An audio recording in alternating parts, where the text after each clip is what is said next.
اهلا بكم. رجعنا بعد الفاصل ولسه مكملين الخناقه الحلقه بتاعتنا. هي طبعا معلش هي شكلها شويه خناقه او الصراع بين الرجل والمراه والكراكيب اللي في دماغ المراه او في دماغ الرجل، كل الكلام ده اللي بنتكلم فيه، علاقات الحب، علاقات الجواز، مشاكل التواصل الاجتماعي بين الاثنين. بس الضيفه بتاعت المره اللي فاتت كانت منورانا فعلا نسرين بلوط، لكن انا المره دي جبت بقى حد صاحبي وجبت راجل معايا عشان يبقى 2 على 1، لان الفقره اللي فاتت كانوا 2 عليا انا. المره دي انا جبت كريم مأمون، الوجه الجديد اللي احنا شفناه في رمضان اللي فات، ومنورنا يا كريم. ربنا يخليك، وانا بجد سعيد. كريم عليك. ازيك، عامله ايه، اخبارك ايه؟ الحمد لله. الحمد لله. كريم شفناك في حلقات مميزه جدا، في مسلسلات جميله، في العمليه ميسي مع احمد حلمي، صنع في مصر، مع احمد عز في اكسلانس، كان دور مميز وحضور جميل جدا شفناك فيه. احنا النهارده موضوع حلقتنا برضو بنتكلم عن الرجل والمراه، طبيعه العلاقه بينهم، اللي هو الموضوع اللي تقريبا الحياه اللي موجود في حياتنا يوميا ومش هيخلص لغايه يوم القيامه. احنا عايزين نتكلم في الموضوع ده من خلال برضو ادوارك انت ومن خلال رحلتك في الحياه كلها. انت شايف طبيعه العلاقه بين الرجل والمراه خاصه في مجتمعنا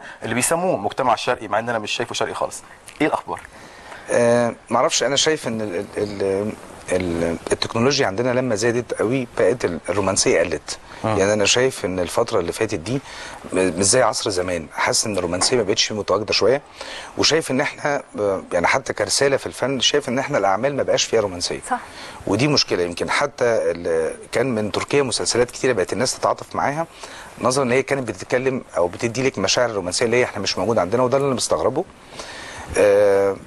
طبعا الحاجات دي قللت حاجات كتيره جدا، خلت المشاعر عندنا بقت ضعيفه شويه، وخلت بقى بيحصل كتير بقى من الاختلافات ما بين الرجل والمراه، لانه مبقاش كل واحد حاسس ان هو مفيش، المراه حاسه بمشكله والراجل برضه حاسس بمشكله. ضغوط العمل برضه خلت الناس كتيره ان هي ما بقتش زي زمان في موضوع الحب والمشاعر. مريان، ايه رايك في الكلام ده؟ هو انت اثرت بالظبط، انت اثرت نقطه مهمه جدا، وبالذات ان احنا مفتقدينها في الفتره اللي جايه، يعني او في الاعمال اللي جايه بنتمنى ان احنا ما نشوفهاش، ان هي افتقاد الرومانسيه، وافتقاد فعلا احنا فعلا اتجهنا الاتجاه التركي، عشان اغلبيه البيوت المصريه مين؟ والدتك، اختك، صديقتك، حبيبتك. فالاسره عامه يعني اكتر حاجه بتتفرج عليه البنات، فالبنات بتحس انها عايزه تتفرج على رومانسيه، على حب، قصه حب، حتى الولاد بتهيألي يعني. طبعا. يعني احنا عندنا الاعمال دي، بتاعتنا لا احنا الاعمال القديمه هي الافلام والمسلسلات والاعمال اللي كانت بتقدم قبل كده، هي دي اللي كانت بتعبر. يعني احنا بيتهيألي لغايه دلوقتي متربيين عليها وعايشين فيها. ده حقيقي. لكن ما اعتقدش ان بس احنا طبعا شفناها وهي مسجله اللي احنا ما لحقناهاش. ايوه طبعا. بس ما حدش بس جيلكوا بقى، يعني فين دورك انت يا كريم كممثل؟ انا عارفه انت في بداياتك، بس من خلال كبداياتك بس حققت اعمال حلوه جدا. كلمنا عن ايه اللي بتتمناه تشوفه في الاعمال اللي جايه، وايه برضو خطواتك في الاعمال اللي جايه، وان شاء الله في رمضان الجاي هتقدم لنا حاجات كتير. هو الحمد لله يعني بدات رومانسيه في سلسله دم الجزء الثاني ان شاء الله. بالظبط. لسه يعني ده ان شاء الله. رومانسي بجد يا كريم؟ والله رومانسي. يعني بتحب حد وكده؟ بحب الكلام ده موجود؟ بقول كلام كتير كمان. انا برج العذراء. انت بتقوله كده هو كان مجرد كلام ولا انت اوريدي؟ بصي، بصدقه، لازم تصدقي. لا مش لازم تصدقه، انت كحد بقى ولد، يعني نسيبك ان انت بتمثل في سلسله دم كولد بيحب، لا انت بقى كشخصيه كريم بره التمثيل، ده بتتمنى ان انت تعبر عن حبيبتك بالطريقه ديت، بالرومانسيه ديت؟ بتمنى. انا بحس ان احنا وقفنا في مرحله الجامعه، ومن ساعتها في حاجه حصلت غلط، يعني في حاجه مش موجوده. ايه اللي حصل يا كريم؟ والله انا مش عارف، مش عارف والله لحد دلوقتي. بالنسبه ليك ولا للبنت؟ المجتمع بقى بيتكلم يعني البنت هي اللي بتصدق في المشاعر ديت، ولا انت اللي بتحس ان انت، لا مش موضوع صد مشاعر، بس تحس ان انت مش لاقيه اللي انت عايزاه، مش فاهم ليه. هل مثلا من الواحد انشغاله بالشغل اكتر؟ هل من كتر ما احنا مثلا يعني تحس ان انت مش مركز، مش قادر ان كريم معلش انا عايز اسال في حاجه. يعني هو اصلا موجود ولا احنا بندور على شيء؟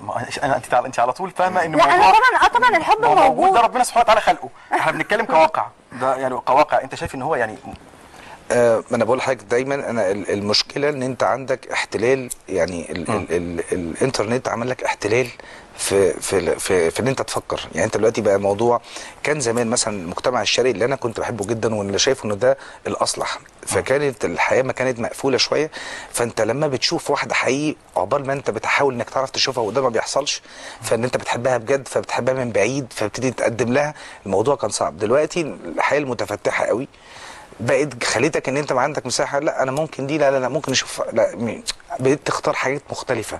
وشايف ان انت ما بقتش عارف انت عايز ايه بالظبط. هل انت عايز البنت اللي هي الشرقيه اللي هي مش متفتحه، وترجع تقول لا انا عايز حد يكون متفتح، فانت بقيت عندك في تناقض؟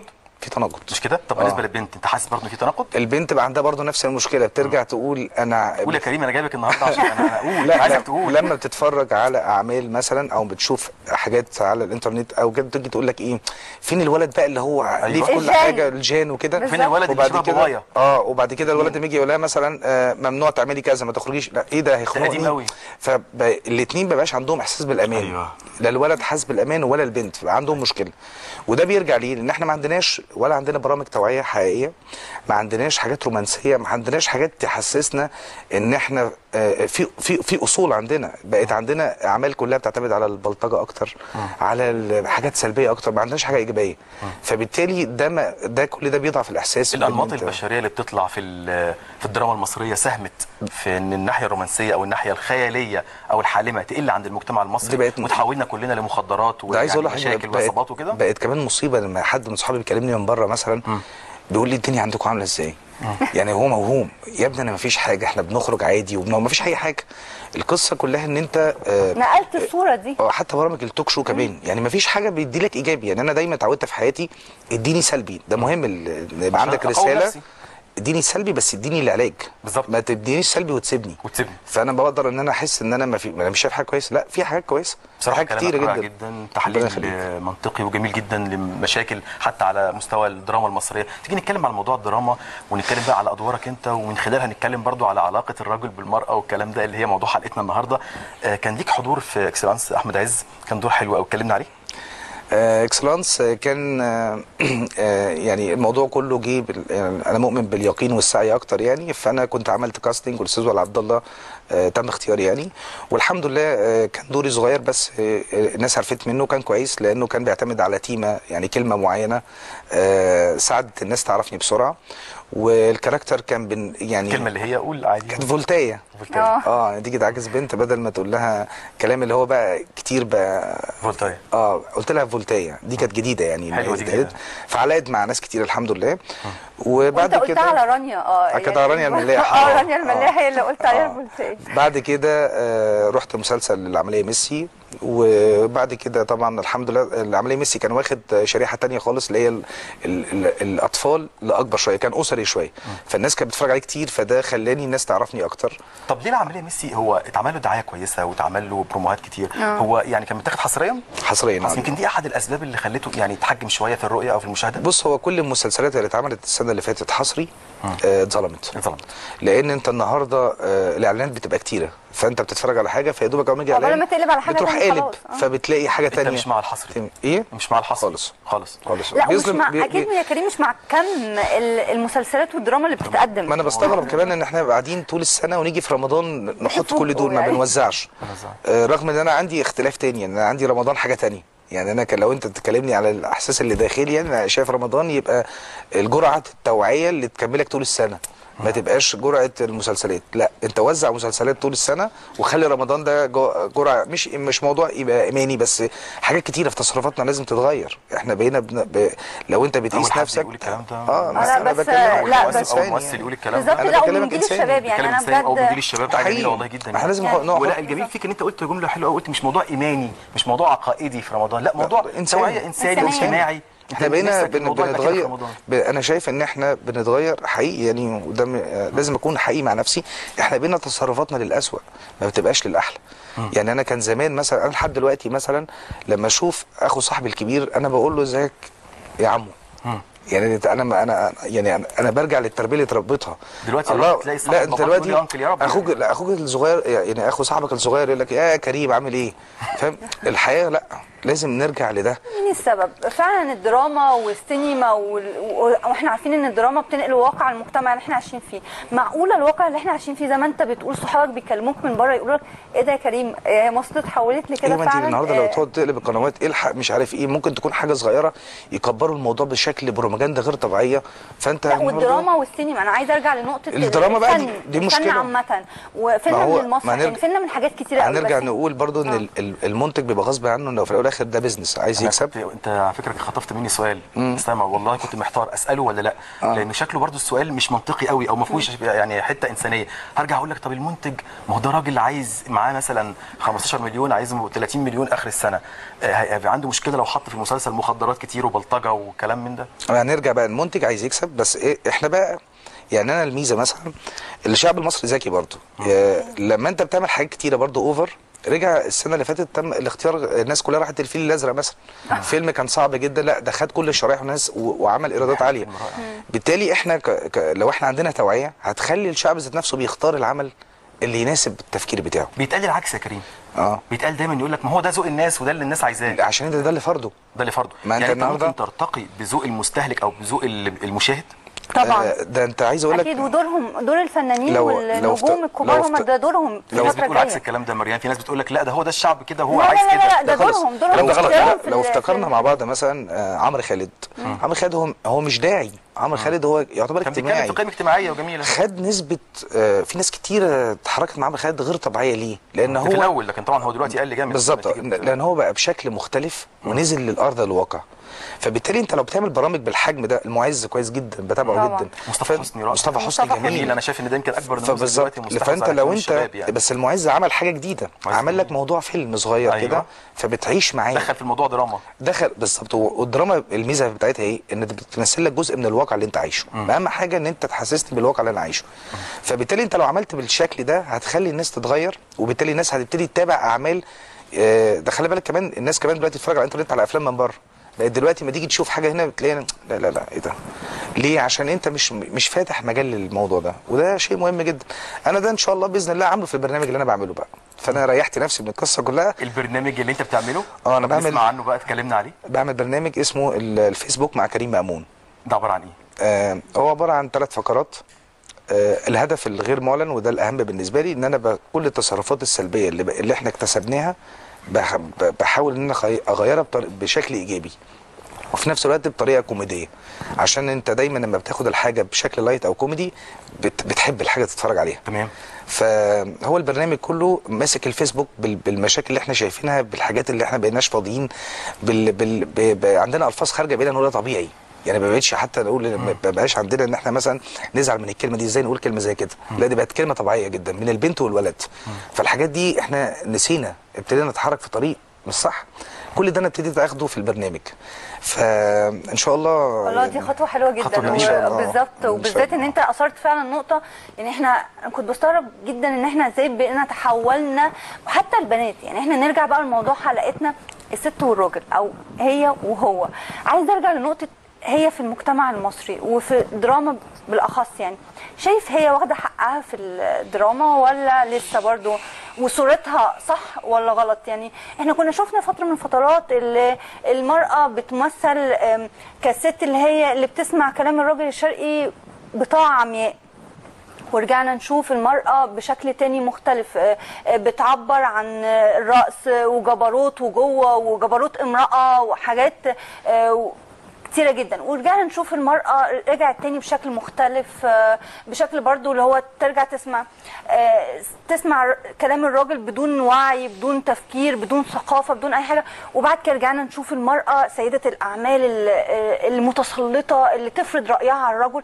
شايف بقى المرأة المصرية اللي هي والدتك وأختك والمرأة المصرية عامة، شايف الدراما بقى مفروض في الفترة الجاية تقدمها ازاي؟ انا شايف ان دايما كل حاجه برجع لاصولها، فعشان تعرفي الحاجه بتنجح ولا ما بتنجحش ما بترجعي لاصلها. فانا شايف ان المراه حلو جدا ان هي تبقى متفتحه، لكن لازم يبقى فيه اصول. كل ما انت بتزيدي خطوه زياده عن الحاجه اللي انت هتلاقي بعد كده الاخطاء بتكتر. مين بيحط الاصول دي يا كريم؟ الاصول ده الدين. يعني انت مرجعك هيكون الدين فقط؟ طبعا. مش كده؟ طبعا. لكن مفيش اي حاجه اسمها عادات وتقاليد والكلام ده؟ لا بص ربنا ده اللي اخرنا على فكره ده اللي عمل المشاكل او الصراعات. انت عارف ان ربنا سبحانه وتعالى في جميع الاديان، في جميع الاديان في اصول واحده ثابته ما بتتغيرش. ايوه. احنا شايفين ان انا شايف المراه بقت تتصرف تصرفات انا من وجهه نظري ده مش صح، مش سليم. وعلى فكره هي بترجع في الاخر بتتعب، لان هي انا شايف منطلق ان المراه دي هي مراه، هي البيت، هي التربيه. على فكره هي اساس التربيه في البيت، فبالنسبه للاولاد هي اصلا يعني المرجعيه بتاعتك هتبقى الدين، ده اللي بتتكلم فيه مثلا. طبعا او الاصول في الدين. طبعا تقولي زوجات الرسول صلى الله عليه وسلم. طبعا اكيد. طبعا زي عائشه وزي كتير جدا كانوا يعني. بالظبط كانوا يعني بيساعدوا الرسول في كل حاجه. فيعني حتى نقول للناس اللي هي للاسف اللي احنا قعدنا فتره في متقفلين قوي. أيوة. ويمكن السنه ديت انا حسيت ان احنا مش في مصر. يعني انا بجد حسيت ان احنا في بلد تانية غير مصر. بس في حاجات والله انا شايف ان احنا ما في حاجات بقت بصراحه، يعني في حاجات اوفر.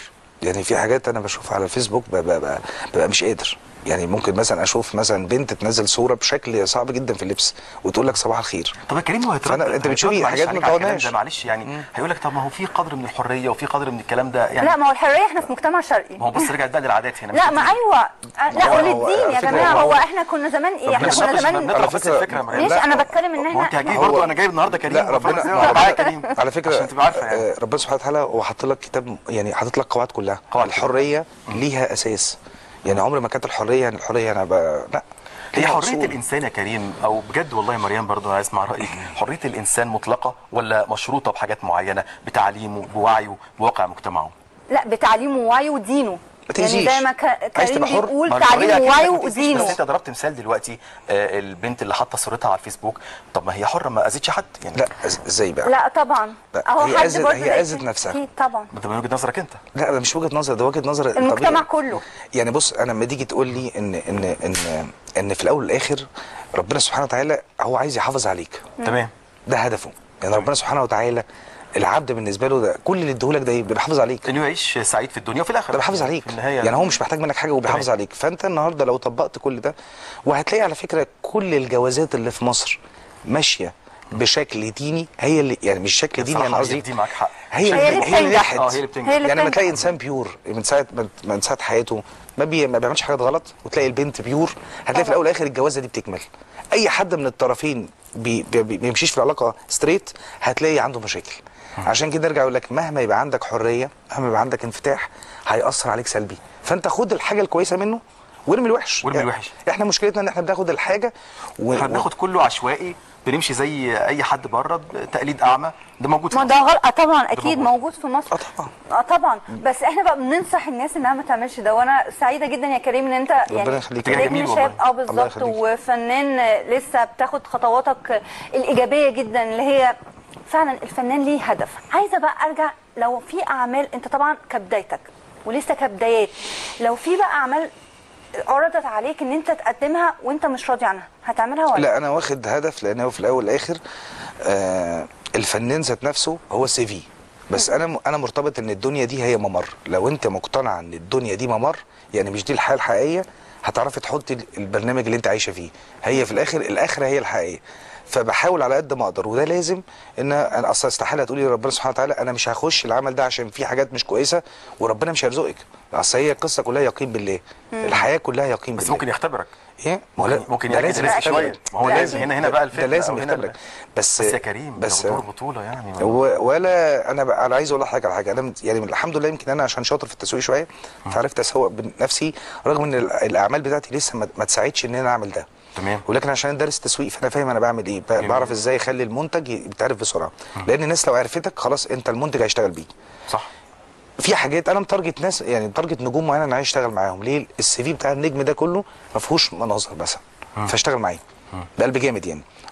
نفس الحاله بتاعتك، نفس المبادئ، نفس يعني خلي بالك كل النجوم اللي هم الكبار حقيقي الحقيقي مش هتلاقي في مناظر. اللي هو ليه استمراريه. احمد السقا طبعا مفيش. كريم عبد العزيز. لا انت لو بصيت كمان زمان احمد حلمي مش هتلاقي. حتى جيل زمان لو بصيت على الفنان الجميل المرحوم محمود مرسي، لو بصيت على الكلام ده هتلاقي ان نادرا مثلا ما يكون في الكلام ده. كله مثل وقيم عليا وحاجات.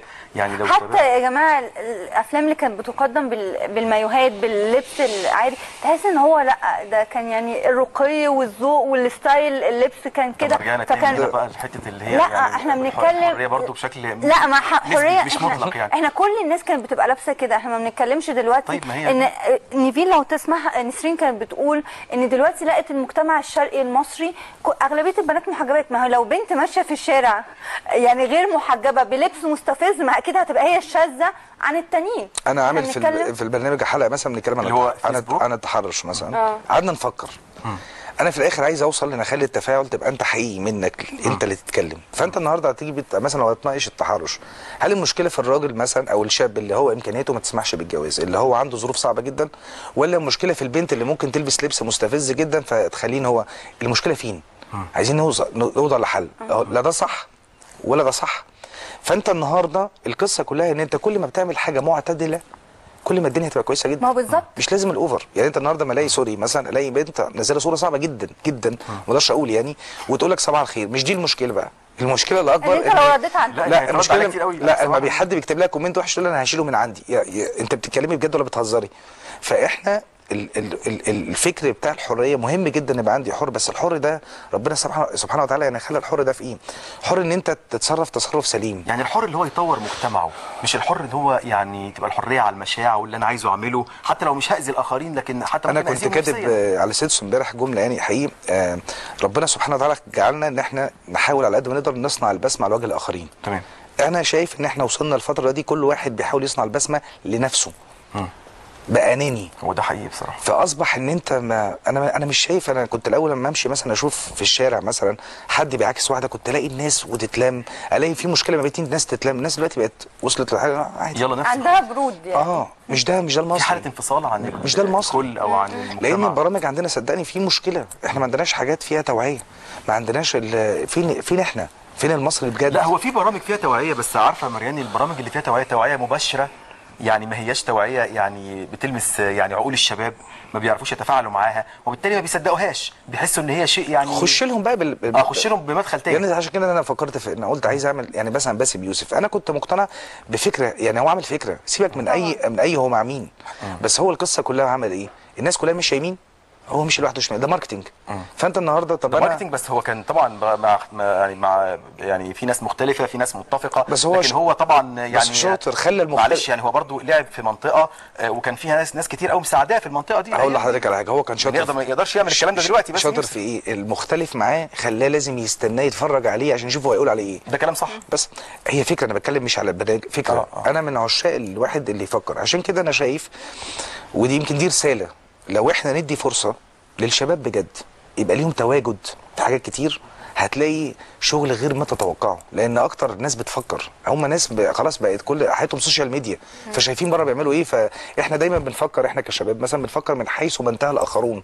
طب انت بتنادي لا انا عايزه ارجع تاني معلش يا عمر لحاجه للرجل والمراه، وبالذات انا بلعب دور هي في الحلقه، فعايزه ارجع تاني نقطه مهمه جدا، وبالذات في الوسط الفني. يمكن لما الولد شاب فنان يجي يقول لك لا انا ما ارتبطش من الوسط الفني، وجهه نظرك في الموضوع ده؟ انا مش يعني مش انصار ارتبط بمين، انا انصار الانسانه عامله ازاي. هل انسانه كويسه؟ هل انسانه مش حتى كويسه؟ لو هي في الوسط الفني، حتى لو هي في لازم هتكون برضه. عايز اقول لحضرتك على حاجه ما تزعلش مني، الرقاصه بتتوب. يعني ربنا سبحانه وتعالى بيقبل التوبه لاي حد. لا الرقاصه ده فن جميل. لا مش فاهم قصدي. ويعني مش قصدي، انا قصدي ان ربنا سبحانه وتعالى ذات نفسه اي انسان قتل 99 بيتوب، ربنا بيقبل التوبه. طبعا بيقبل. فانت كانسان بختار البنت بمعايير معينه، هل هي هتحافظ عليا؟ هل هي هتعرف تربي ولادي كويس؟ هل هي انسانه كويسه؟